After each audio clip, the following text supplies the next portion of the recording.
Ismene, dear sister, you would think that we had already suffered enough for the curse on Oedipus. I cannot imagine any grief that you and I have not gone through. And now, have they told you of the new decree of our king, Creon? I have heard nothing. I know that 2 sisters lost 2 brothers, a double death in a single hour.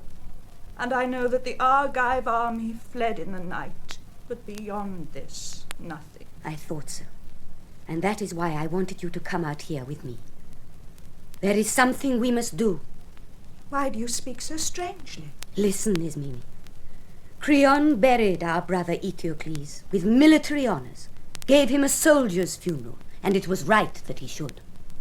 But Polynices, who fought as bravely and died as miserably, they say that Creon has sworn no one shall bury him, no one mourn for him, but his body must lie in the fields, a sweet treasure for carrion birds to find as they search for food. That is what they say. And our good Creon is coming here to announce it publicly. And the penalty? Stoning to death in the public square. And now you can prove what you are. A true sister, or a traitor to our family. Antigone, you are mad. What could I possibly do? You must decide whether you will help me or not. I do not understand you. Help you in what? Ismene, I am going to bury him. Will you come? Bury him?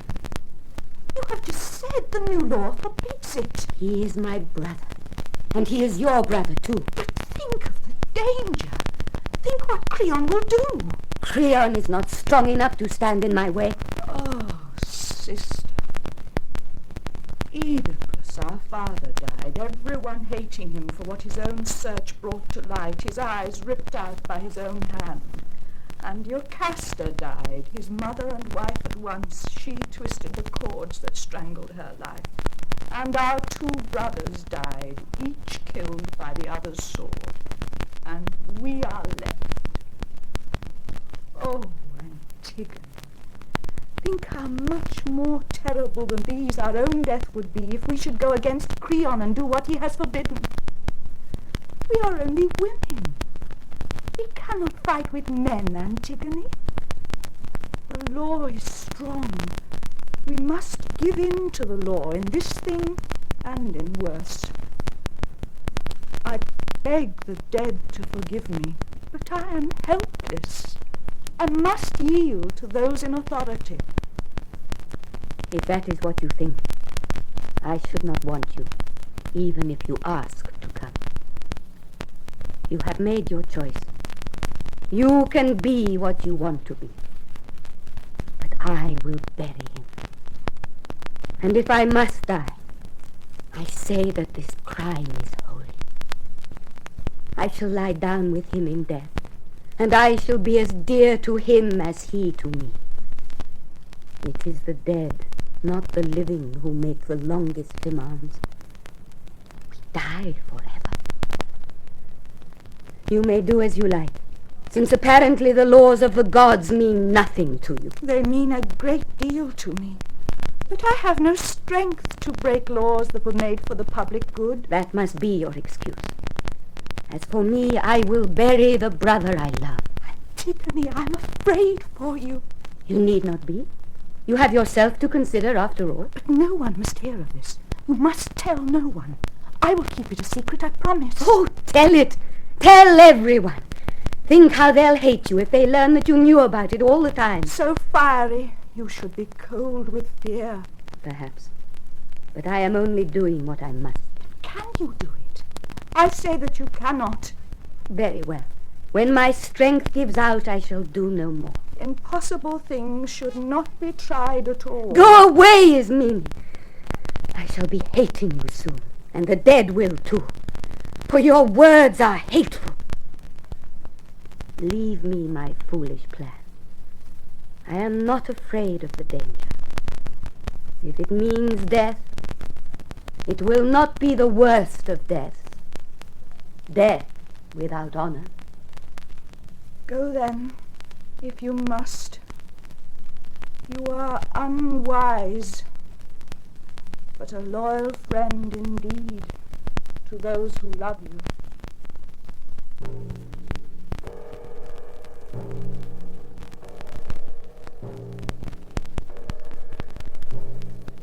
Now the long blade of the sun, lying level east to west, touches with glory Thebes of the seven gates. Open, unlidded eye of golden day. Oh, Marching light across the eddy and rush of Dirce's stream. striking the white shields of the enemy. from headlands of morning, Polynices, their commander, roused them with windy phrases. He, the wild eagle, screaming insults above our land, his wings their shields of snow, his crest their marshalled helms. against our seven gates in a yawning ring, the famished spears came onward in the night. But before his jaws were sated with our blood, or pine fire took the garland of our towers, he was thrown back. And as he turned, great Thebes No tender victim for his noisy paw. rose like a dragon behind him, shouting, For God hates utterly the bray of bragging tongues, and when he beheld their smiling, their swagger of golden helms, the frown of his thunder blasted their first man from our walls. We heard his shout of triumph high in the air turn to a scream. Far out in a flaming arc he fell with his windy torch. and the earth struck him. And others, storming in fury no less than his, found shock of death in the dusty joy of battle. 7 captains at 7 gates yielded their clanging arms to the god that bends the battle line and breaks it. These two only, brothers in blood, face to face in matchless rage, mirroring each the other's death, clashed in long combat.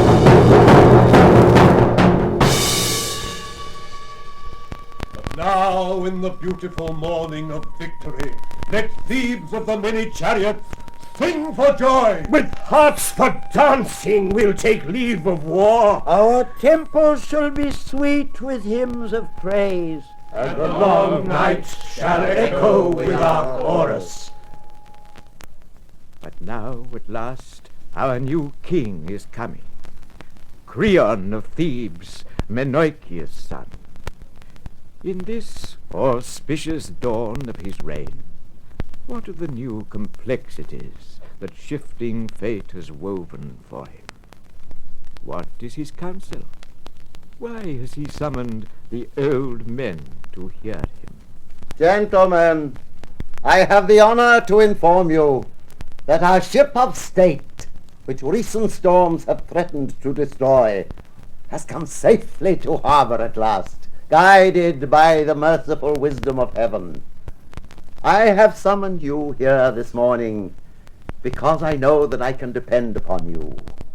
Your devotion to King Laius was absolute. You never hesitated in your duty to our late ruler Oedipus. And when Oedipus died, your loyalty was transferred to his children. Unfortunately, as you know, his two sons, the princes Eteocles and Polynices, have killed each other in battle. And I, as the next in blood, have succeeded to the full power of the throne.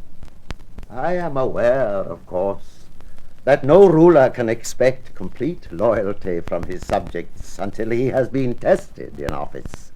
Nevertheless, I say to you at the very outset that I have nothing but contempt for the kind of governor who is afraid, for whatever reason, to follow the course that he knows is best for the state. And as for the man who sets private friendship above the public welfare, I have no use for him either. These are my principles, and that is why I have made the following decision concerning the sons of Oedipus. Eteocles, who died as a man should die, fighting for his country, is to be buried with full military honors, with all the ceremony that is usual when the greatest heroes die. But his brother, Polynices, who broke his exile to come back with fire and sword against his native city and the shrines of his father's gods, whose one idea was to spill the blood of his blood and sell his own people into slavery. Polynices, I say, is to have no burial. No man is to touch him or say the least prayer for him. He shall lie on the plain, unburied, and the birds and the scavenging dogs can do with him what they like. And this is my command, and you can see the wisdom behind it. As long as I am king, no traitor is going to be honored with the loyal man. But whoever shows by word and deed that he is on the side of the state, he shall have my respect while he is living, and my reverence when he is dead. If that is your will, Creon, son of Menocius, you have the right to enforce it. We are yours. That is my will. Take care that you do your part. But we are old men. Let the younger ones carry it out. I do not mean that. The gods have been appointed. Then what is it that you would have us do? You will give no support to whoever breaks this law. Only a madman is in love with death. And death it is.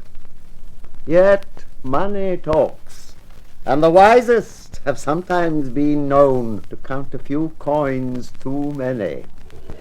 Well, guard? I'll not say I'm out of breath from running, because every time I stopped to think about what I had to tell you, I felt like going back. All the time a voice kept saying, "You fool, don't you know you're walking straight into trouble?"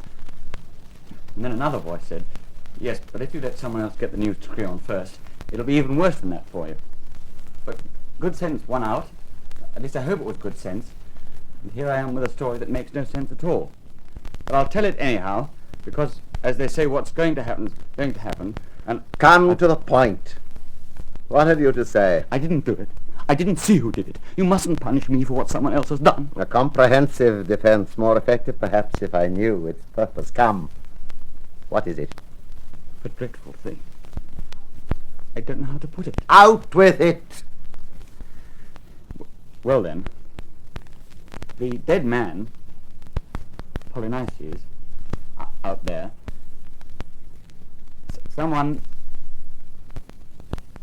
new dust on the slimy flesh. Someone has given it burial that way and gone. And the man who has dared to do this? I swear I don't know. You must believe me. The ground was dry. No sign of digging, no. Not a wheel track in the dust. No trace of anybody. When they relieved us this morning, one of them, the corporal, pointed to it. There it was. The strangest thing. The body just mounded over with light dust, you see. Not buried, really, but as if they covered it just enough for the ghost's peace. And no sign of dogs or any wild animal that had been there. And then what a scene there was. Every man of us accusing the other. We all proved the other man did it. We all had proof that we could not have done it. We were ready to take hot iron in our hands, walk through fire, swear by all the gods. It was not I, everyone said. I don't know who it was, but it was not I. And then, when this came to nothing, someone said you had to be told the news and one of us had to do it. We threw the dice and the bad luck fell on me. So here I am. No happier to be here than you are to have me. Nobody likes the man who brings bad news. King, I wonder, can it be that the gods have done this to... Stop! Must you doddering wrecks go out of your heads entirely? The gods! Intolerable! The gods favor this corpse. Why? How had he served them? Tried to loot their temples, burn their images, yes, and the whole state and its laws with it.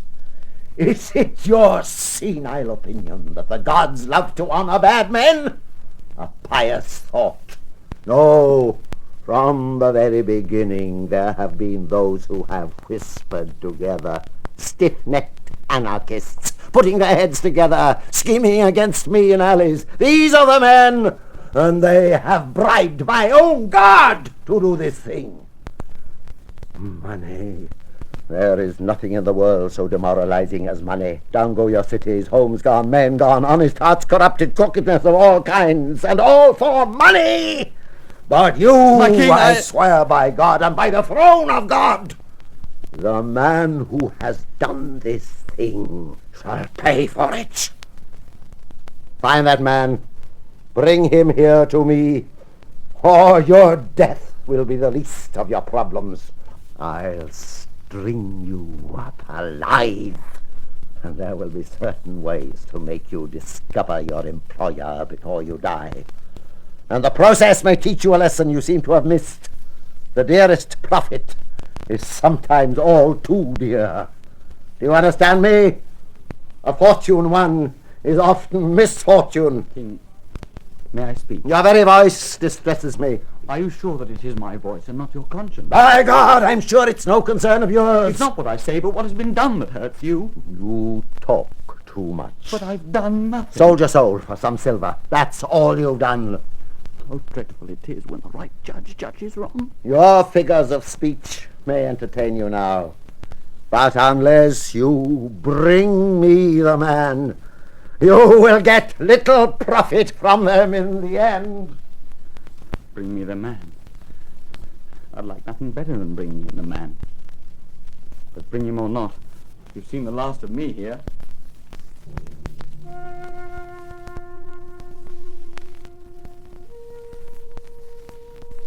Numberless are the world's wonders, But none more wonderful than man. The storm-grey sea yields to his prows, The huge crests bear him high. earth holy And inexhaustible. is graven with shining furrows where his ploughs have gone. year after year. The timeless labor of stallions. The light-boned birds and beasts that cling to cover. The lithe fish lighting their reaches of dim water. All are taken. Tamed in the net of his might. The lion on the hill, The wild horse, windy-maned, resigned to him. And his blunt yoke has broken the sultry shoulders of the mountain bull. Words also, and thought as rapid as air he fashions to his good use.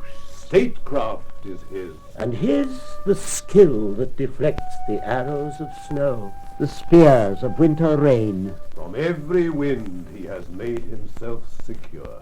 From all but one. In the late wind of death he cannot stand. Oh, clear intelligence, force beyond all measure. O fate of man, working both good and evil. When the laws are kept, how proudly his city stands. When the laws are broken, what's of his city then? Never may the anarchic man find rest at my hearth. Never be it said that my thoughts are his thoughts. Never.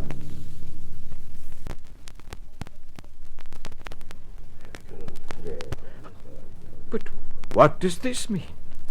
Surely this captive woman is the Princess Antigone. Why should she be taken? Here's the one who did it. We caught her in the very act of burying him. Where's Creon? Coming from the house. What has happened? Why have you come back so soon? O King, a man should never be too sure of anything. I would have sworn that you'd not see me here again. Your anger frightened me so, and the things that you threatened me with. But how could I tell then that I'd be able to solve the case so soon? No dice throwing this time. I was only too glad to come. Here, this woman. She is the guilty one. We found her trying to bury him. Take her then. Question her. Judge her as you will. I'm through with the whole thing now, and glad of it. But this is Antigone. Why have you brought her here? She was burying him, I tell you. Is this the truth? I saw her with my own eyes. Can I say more? The details, come. Tell me quickly. After those terrible threats of yours, King, we went back and brushed the dust away from the body. The flesh was soft by now and stinking, so we sat on a hill to windward and kept guard. No napping this time. We kept each other awake. But nothing happened until the white round sun whirled in the center of the round sky over us. Then suddenly a storm of dust roared up from the earth, and the sky went out. The plain vanished with all its trees in the stinging dark. We closed our eyes and endured it. The whirlwind lasted a long time, but it passed. And then we looked, and there was Antigone. I have seen a mother bird come back to a stripped nest, heard her crying bitterly a broken note or two for the young ones stolen. Just so, when this girl found the bare corpse and all her love's work wasted, she wept and cried on heaven to damn the hands that had done this thing. And then she brought more dust and sprinkled wine 3 times for her brother's ghost. We ran and took her at once. She was not afraid, not even when we charged her with what she had done. She denied nothing. And this was a comfort to me, but some uneasiness. For it is a good thing to escape from death, but it is no great pleasure to bring death to a friend. And you, Antigone, you with your head hanging, do you confess this thing? I do. I deny nothing. You may go. Tell me briefly, had you heard my proclamation concerning this matter? It was public. Could I help hearing it? And yet you dare defy the law? I dared. It was not God's proclamation. That final justice that rules the world below makes no such laws. Your edict, king, was strong, but all your strength is weakness itself against the immortal, unrecorded laws of God. They are not merely now, they were and shall be forever, beyond man utterly. I knew I must die, even without your decree. I am only mortal. And if I must die now, before it is my time to die, surely this is no hardship. Can anyone, living as I live, with evil all about me, think death less than a friend? This death of mine is of no importance.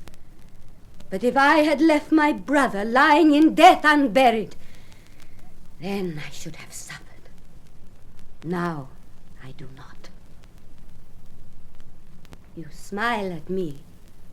Ah, Creon, think me a fool if you like, but it may well be that a fool convicts me of folly.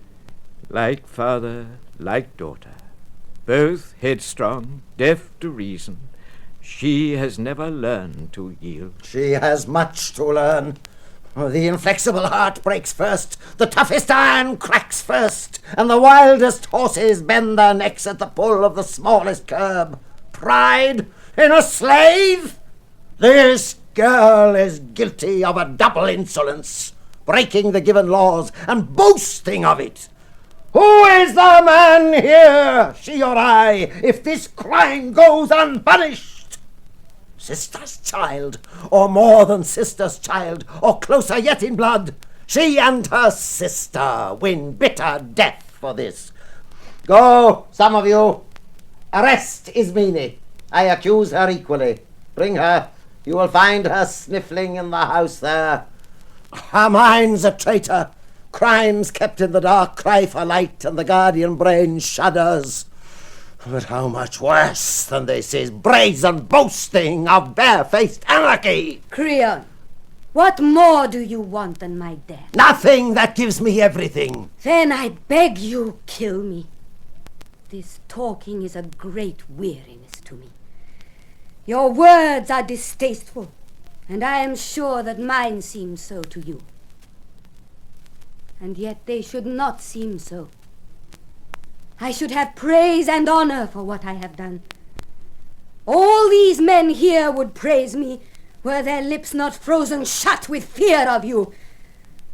Ah, the good fortune of kings, licensed to say and do whatever they please. You are alone here in that opinion. No, they are with me. but they keep their tongues in leash. Maybe. But you are guilty, and they are not. There is no guilt in reverence for the dead. But Eteocles, was he not your brother too? My brother too. And you insult his memory? The dead man would not say that I insult him. He would, for you honor a traitor as much as him. His own brother, traitor or not, and equal in blood. He made war on his country. Eteocles defended it. Nevertheless, there are honors due to all the dead. But not the same for the wicked as for the just. Ah, Creon, Creon.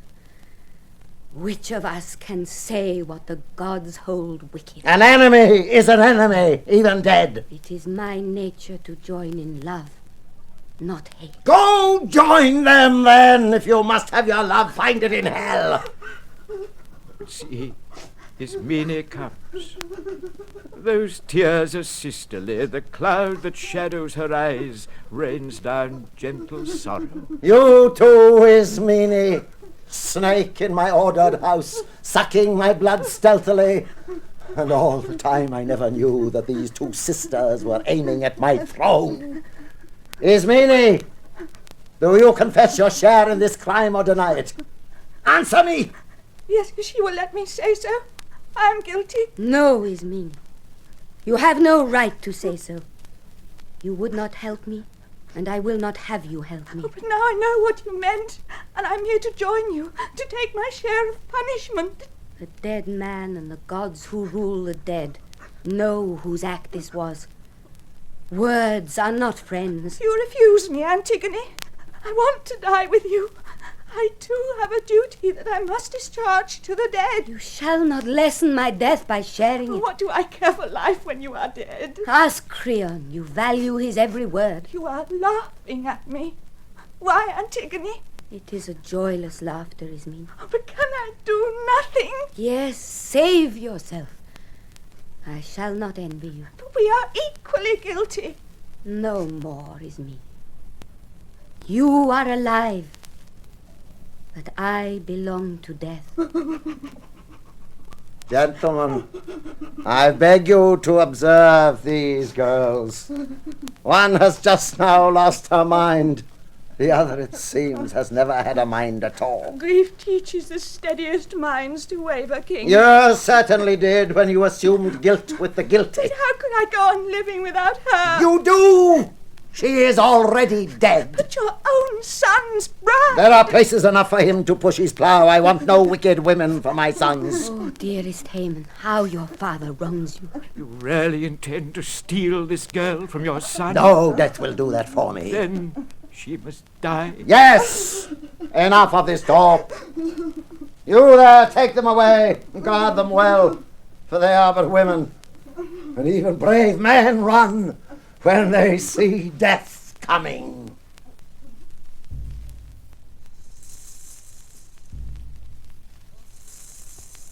Fortunate is the man who has never tasted God's vengeance. Where once the anger of heaven has struck, that house is shaken forever.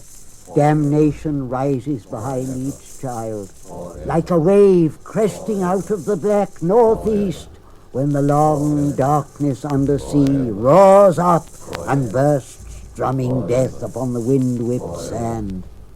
I have seen this gathering sorrow from time long past loom upon Oedipus' children. Generation from generation takes the compulsive rage of the enemy god.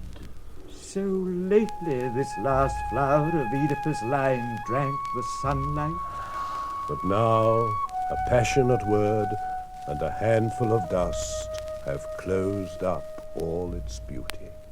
What mortal arrogance transcends the wrath of Zeus? Sleep cannot lull him, nor the effortless long months of the timeless gods. But he is young forever, and his house is the shining day of high Olympus. All that is and shall be, and all the past is his. No pride on earth is free of the curse of heaven.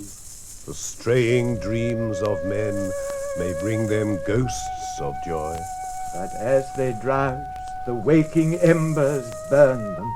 Or they walk with fixed eyes as blind men walk. But ancient wisdom speaks for our own time. Fate works most for woe, with folly's fairest show. Man's little pleasure is the spring of sorrow. But here is Haemon, king, the last of all your sons. Is it grief for Antigone that brings him here, and bitterness at being robbed of his bride? We shall soon see, and no need of diviners. Son, you have heard my final judgment on that girl. Have you come here hating me, or have you come with deference and with love, whatever I do? I am your son, Father. You are my guide. You make things clear for me, and I obey you. No marriage means more to me than your continuing wisdom. Good. That is the way to behave. Subordinate everything else, my son, to your father's will. This is what a man prays for, that he may get sons attentive and dutiful in his house, each one hating his father's enemies, honoring his father's friends. And if his sons fail him, if they turn out unprofitably, what has he fathered but trouble for himself and amusement for the malicious? So you are right not to lose your head over this woman. Your pleasure with her would soon grow cold, Haemon, and then you'd have a hell-cat in bed and elsewhere. Let her find her husband in hell. Of all the people in this city, only she has had contempt for my law and broken it. Do you want me to show myself weak before the people, or to break my sworn word? No, and I will not. The woman dies. Suppose she'll plead family ties. Well, let her. If I permit my own family to rebel, how shall I earn the world's obedience? Show me the man who keeps his house in hand. He's fit for public authority. I'll have no dealings with lawbreakers, critics of the government. Whoever is chosen to govern should be obeyed, must be obeyed in all things, great and small, just and unjust. The man who knows how to obey, and that man only, knows how to give commands. When the time comes, you can depend on him. No matter how fast the spears come, he's a good soldier. He'll stick it out. Anarchy! Anarchy! Show me a greater evil. This is why cities tumble and the great houses rain down. This is what scatters armies. No! No! Good lives are made so by discipline. We keep the laws then, and the lawmakers, and no woman shall seduce us. If we must lose, let us lose to a man at least. Is a woman stronger than we are? Unless time has rusted my wits, what you say, king, is said with point and dignity.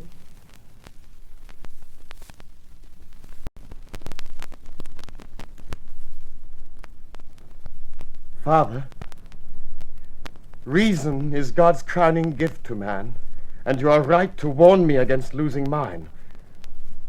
I cannot say, I hope I shall never want to say, that you have reasoned badly. Yet there are other men who can reason too, and their opinions might be helpful. You are not in a position to know everything that people say or do or what they feel. Your temper terrifies them. Everyone will tell you only what you like to hear. But I can listen, and I have heard them muttering and whispering in the dark about this girl. They say no woman has ever so unreasonably died so shameful a death for so generous an act. She covered her brother's body, they say. Is this indecent? She kept him from dogs and vultures. Is this a crime? Death? She should have all the honors we can give her. This is the way they talk out there in the city. You must believe me. Nothing is closer to me than your happiness. What could be closer? Must not any son value his father's fortune as his father does his? I beg you, do not be unchangeable. Do not believe that you alone can be right. The man who thinks that, the man who maintains that only he has the power to reason, the gift to speak, the soul, a man like that, when you know him, turns out empty. It is not reason never to yield to reason. In flood time, you can see how some trees bend, and because they bend, even their twigs are safe, while stubborn trees are torn up, roots and all. And the same thing happens in sailing. Make your sheet fast, never slacken, and over you go, head over heels and under, and there's your voyage. Forget you are angry. Let yourself be moved. I know I am young, but please, let me say this. The ideal condition would be, I admit, that men should be right by instinct. But since we are all too likely to go astray, the reasonable thing is to learn from those who can teach. You will do well to listen to him, King, if what he says is sensible. And you, Haman, must listen to your father. Both speak well. You consider it right for a man of my years and experience to go to school to a boy? It is not right, if I am wrong. But if I am young and right, what does my age matter? You think it right to stand up for an anarchist? Not at all. I pay no respect to criminals. Then she is not a criminal? The city would deny it to a man. And the city proposes to teach me how to rule? Who is talking like a boy now? My voice is the one voice giving orders in this city. It is no city if it takes orders from one voice. The state is the king. Yes, if the state is a desert. This boy has sold out to a woman, it seems. If you are a woman, yes, my concern is for you. Your concern in a public brawl with your father. Only because you are in a public brawl with justice? With justice? When all that I do is within my rights. You have no right to trample on God's rights. Fool! Adolescent fool! Taken in by a woman. Every word you say is for her. And for you. And for me. And for the gods under the earth. You'll never marry her while she lives. Then she must die. But her death will cause another. Another? Have you lost your senses? Is this an open threat? There is no threat in speaking to emptiness. I swear you'll regret this superior tone of yours. If you were not my father, I'd say you were perverse. You girl-struck fool! Don't play at words with me. Yes, I am sorry you prefer silence. Now, by God! I swear by all the gods in heaven above us, you'll witness it! I swear you shall! Bring her out! Bring the woman out! Let her die before his eyes, here, this instant, with her bridegroom beside her! Not here, no! She shall not die here, king.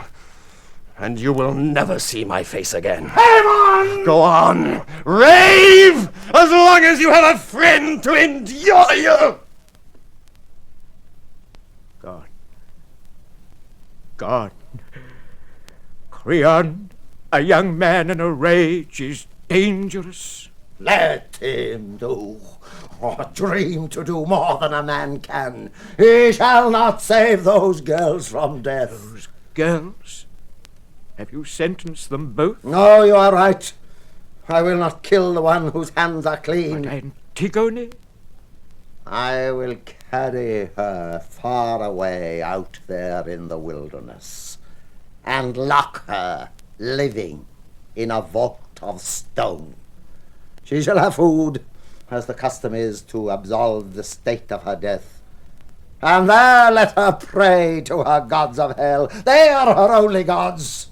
Perhaps they will show her an escape from death, or she may learn, though late, that piety shown the dead is pity in vain.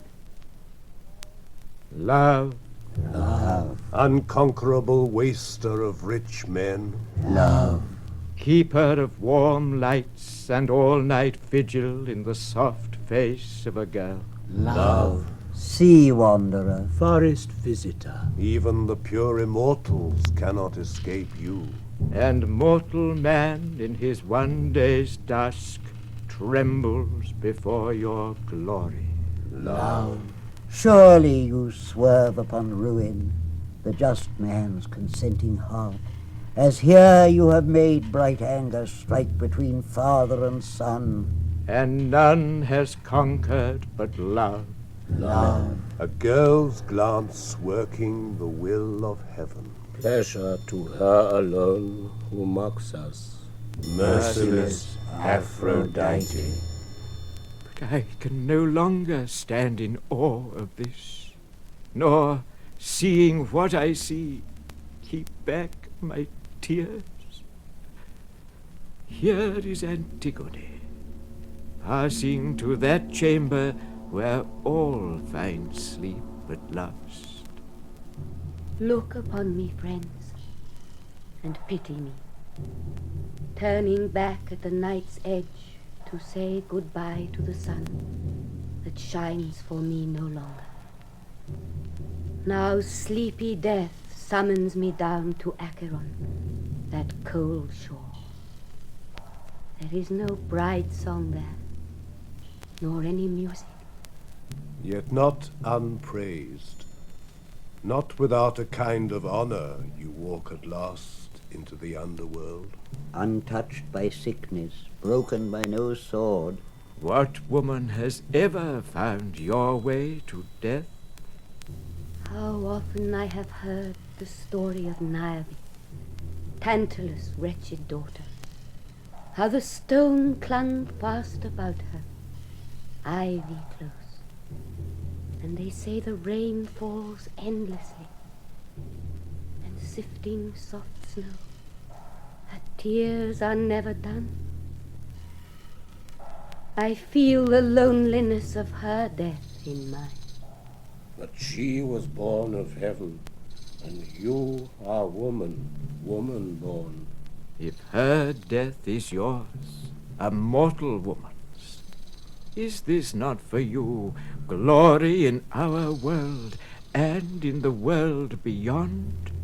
O thieves, O men many-charioted, in love with fortune, dear springs of Dirce, sacred Theban grove, be witnesses for me, denied all pity, unjustly judged.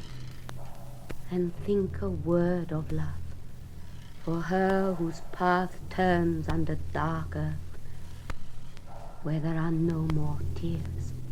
You have passed beyond human daring, and come at last into a place of stone, where justice sits.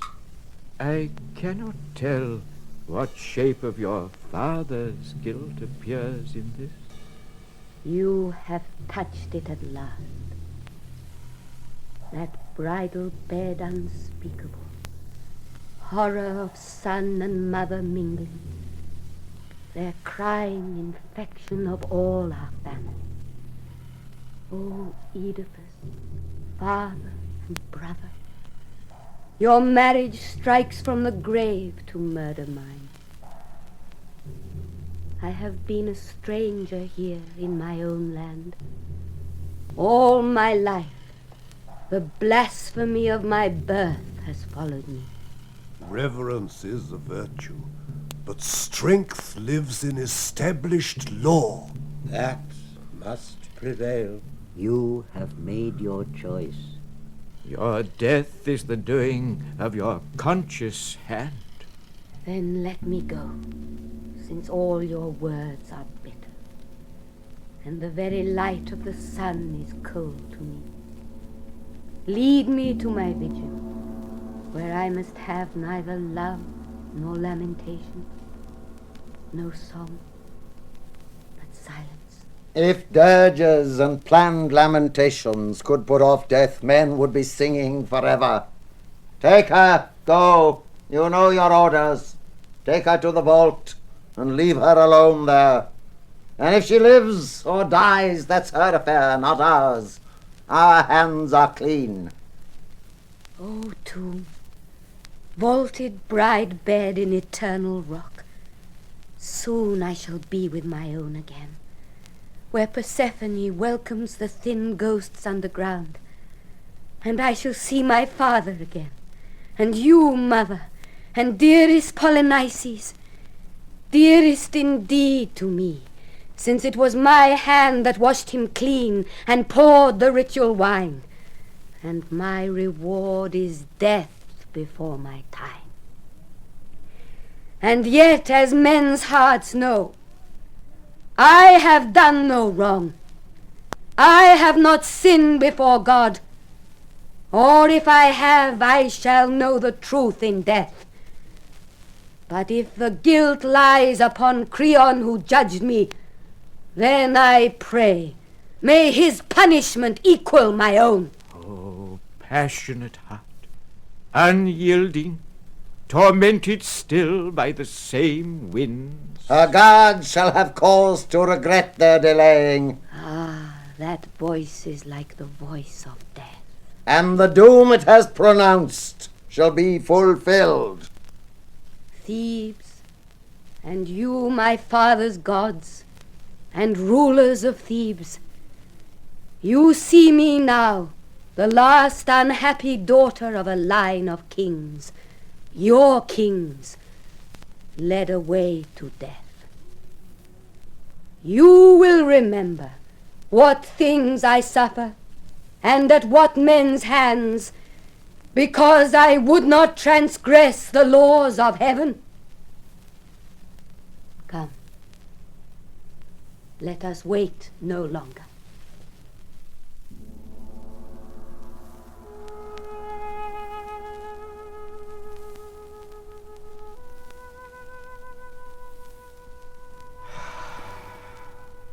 All Danae's beauty was locked away in a brazen cell where the sunlight could not come. A small room, still as any grave, enclosed her. Yet she was a princess too, and Zeus in a rain of gold poured love upon her. Oh, child, child, no power in wealth or war, or tough sea-blackened ships can prevail against untiring destiny.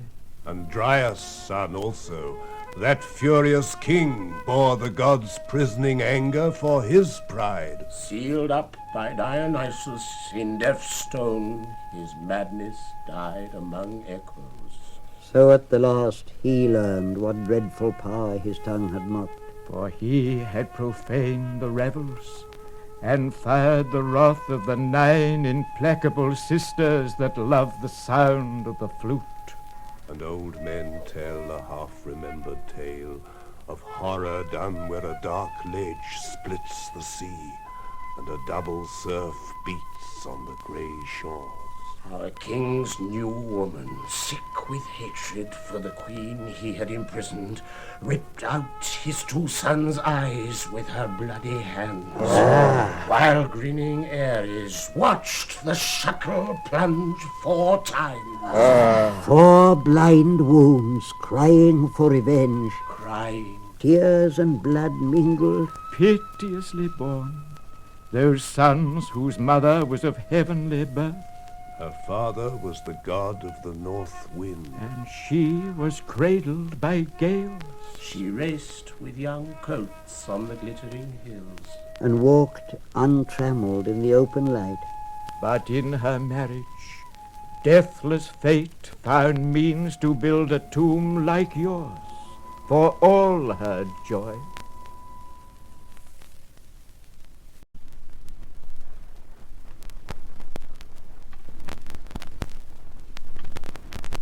This is the way the blind man comes, princes, princes, lockstep, 2 heads lit by the eyes of one. What new thing have you to tell us, old Tiresias? I have much to tell you. Listen to the prophet, Creon. I am not aware that I have ever failed to listen. Then you have done wisely, King, and ruled well. I admit my debt to you. But what have you to say? This, Creon, you stand once more on the edge of fate. What do you mean?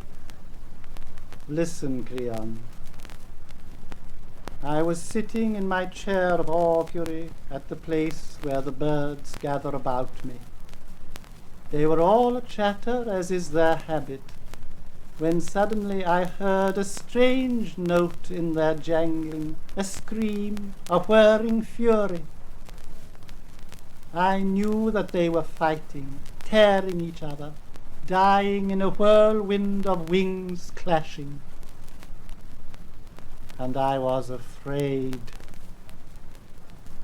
I began the rites of burnt offering at the altar, but Hephaestus failed me. Instead of bright flame, there was only the sputtering slime of the fat thigh flesh melting, the entrails dissolved in grey smoke, the bare bone burst from the welter, and no blaze. This was a sign from heaven. My boy described it, seeing for me as I see for others. I tell you, Creon, you yourself have brought this new calamity upon us. Our hearths and altars are stained with the corruption of dogs and carrion birds that glut themselves on the corpse of Oedipus' son. The gods are deaf when we pray to them. Their fire recoils from our offering. Their birds of omen have no cry of comfort, for they are gorged with the thick blood of the dead. O my son, these are no trifles. Think, all men make mistakes, but a good man yields when he knows his course is wrong and repairs the evil. The only crime is pride. Give in to the dead man. Do not fight with a corpse. What glory is it to kill a man who is dead? Think, I beg you. It is for your own good that I speak as I do. You should be able to yield for your own good. It seems that prophets have made me their especial prophets.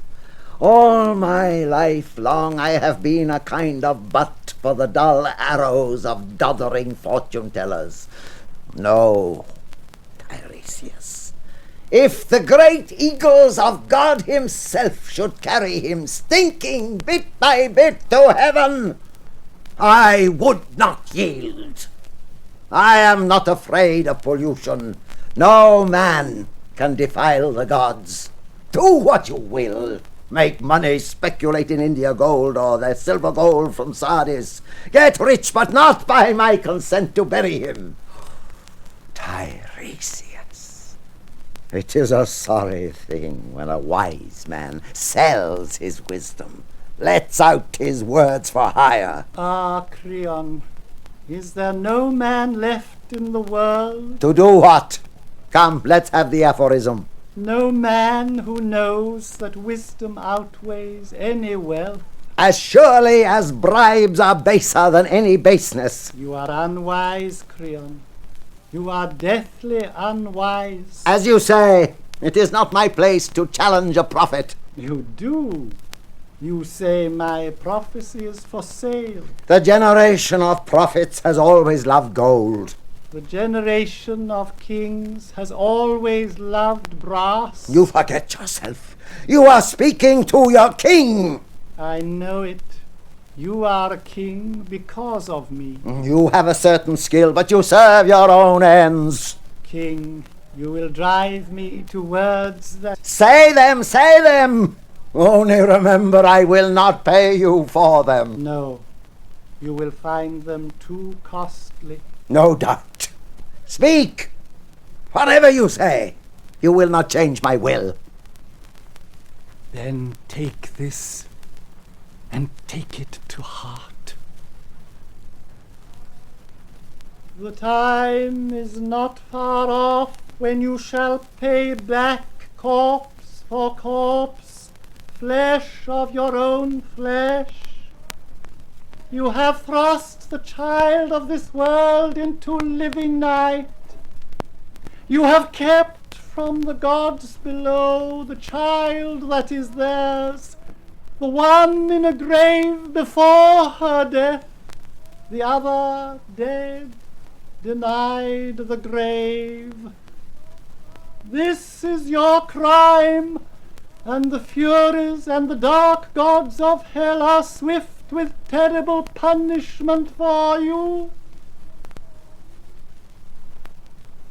Do you want to buy me now, Creon? Not many days, and your house will be full of men and women weeping, and curses will be hurled at you from far cities, grieving for sons unburied, left to rot before the walls of Thebes. These are my arrows, Creon. They are all for you.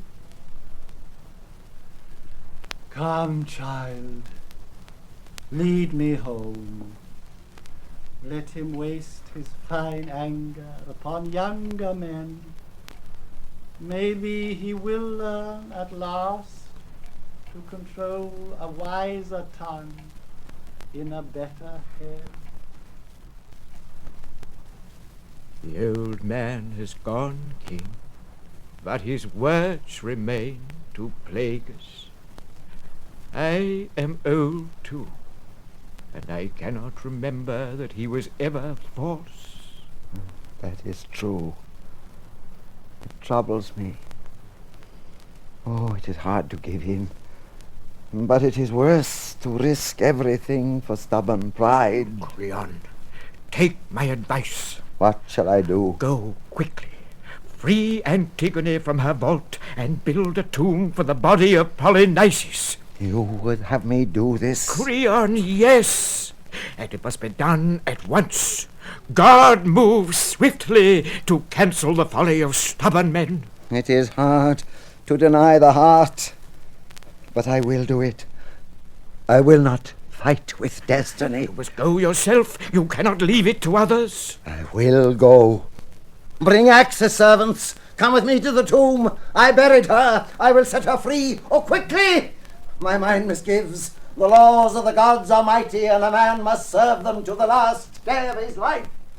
God of many names! O Iacchos, son of Cadmean Semele, Born of the thunder, guardian of the West, regent of Eleusis' plain, O prince of Maenad Thebes, and the dragon field by rippling his Manos. God of many names! The flame of torches flares on our hills. the nymphs of Iacchos dance at the spring of Castalia. From the vine-close mountain come! Come in ivy!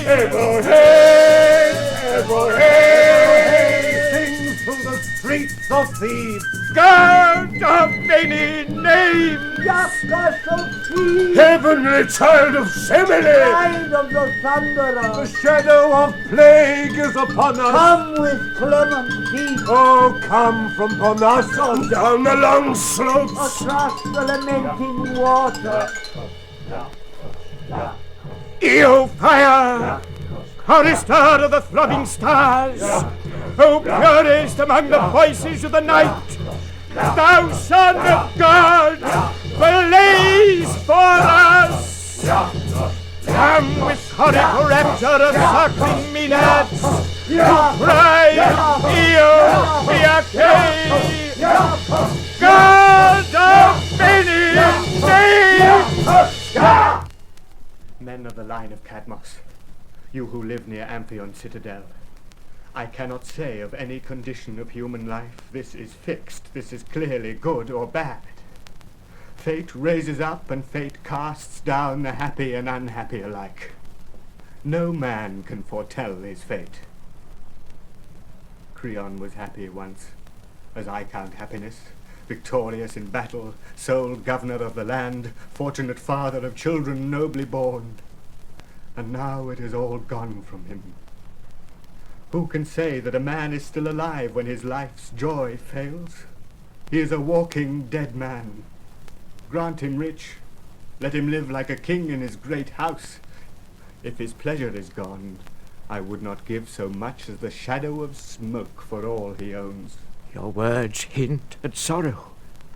What is your news for us? They are dead. The living are guilty of their death. Who is guilty? Who is dead? Speak! Haemon. Haemon is dead, and the hand that killed him is his own hand. Father's or his own? His own, driven mad by the murder his father had done. Tiresias, Tiresias, how clearly you saw it all. This is my news. You must draw what conclusions you can from it. Look, Eurydice, our queen. Has she overheard us? I have heard something, friends. As I was unlocking the gate of Pallas' shrine, for I needed her help today, I heard a voice telling of some new sorrow, and I fainted there at the temple with all my maidens about me. But speak again. Whatever it is, I can bear it. Grief and I are no strangers. Dearest lady, I will tell you plainly all that I have seen. I shall not try to comfort you. What is the use, since comfort could lie only in what is not true? The truth is always best. I went with Creon to the outer plain where Polynices was lying. No friend to pity him, his body shredded by dogs. We made our prayers in that place to Hecate and Pluto that they would be merciful. And we bathed the corpse with holy water, and we brought fresh broken branches to burn what was left of it. And upon the urn we heaped up a towering barrow of the earth of his own land. When we were done, we ran to the vault where Antigone lay on her couch of stone. One of the servants had gone ahead, and while he was yet far off, he heard a voice grieving within the chamber. And he came back and told Creon, and as the king went closer, the air was full of wailing, the words lost. And he begged us all to make haste. Am I a prophet, he said, weeping, and must I walk this road, the saddest of all that I have gone before? My son's voice calls me on. Oh, quickly, quickly, look through the crevice there and tell me if it is Haemon or some deception of the gods. We obeyed, and in the cavern's farthest corner we saw her lying. She had made a noose of her fine linen veil and hanged herself. Haemon lay beside her, his arms about her waist, lamenting her, his love lost underground, crying out that his father had stolen her away from him. When Creon saw him, the tears rushed to his eyes, and he called to him, "What have you done, child? Speak to me. What are you thinking that makes your eyes so strange? Oh, my son, I come to you on my knees." But Haemon spat in his face. He said not a word, staring, and suddenly drew his sword and lunged. Creon shrank back, the blade missed, and the boy, desperate against himself, drove it half its length into his own side, and fell. And as he died, he gathered Antigone close in his arms again, choking, his blood bright red on her white cheek. And now he lies dead with the dead, and she is his at last, his bride in the houses of the dead.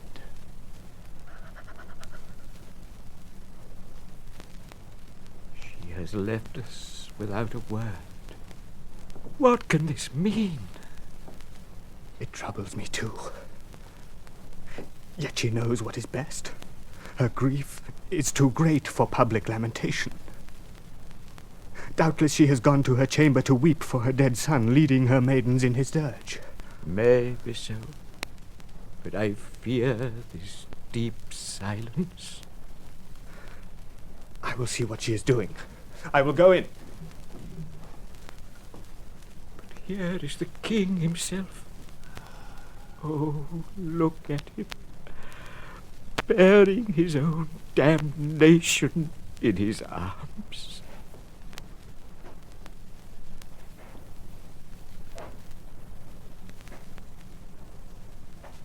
Nothing you can say can touch me anymore. My own blind heart has brought me from darkness to final darkness. Here you see the father murdering the murdered son, and all my kingly wisdom. Aemon, my son, so young to die. I was the fool, not you. And you died for me. That is the truth. You were late in learning it.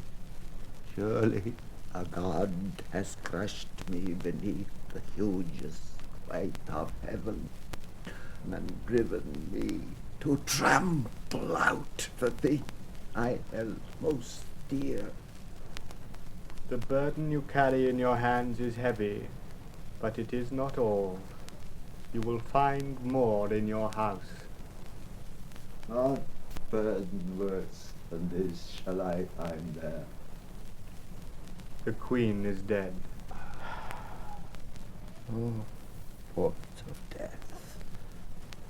Death, world, is there no pity for me? And you, angel of evil, I was dead, and your words are death again. Is it true, boy? Can it be true? Is my wife dead? Has death bred death? See for yourself. Oh, pity. My wife, my son. She stood before the altar, and her heart welcomed the knife her own hand guided, and a great cry burst from her lips for Megareus dead, and for Haemon dead, her sons. And her last breath was a curse for their father, the murderer of her sons. And she fell, and the dark flowed in through her closing eyes. Oh God, are there no swords here? Has no one a blow for me? Her curse is upon you for the deaths of both. It is right that it should be. I alone am guilty. Lead me in. I have neither life nor substance. Lead me in. You are right, if there can be right in so much wrong. The briefest way is best in a world of sorrow. Let it come. Let death come quickly. I would not ever see the sun again. All that will come when it will. Leave the future to itself. All my heart was in that prayer. Do not pray any more. The sky is deaf. Lead me away. I look for comfort. My comfort lies here, dead. Whatever my hands have touched has come to nothing. Fate has brought all my pride to a thought of dust.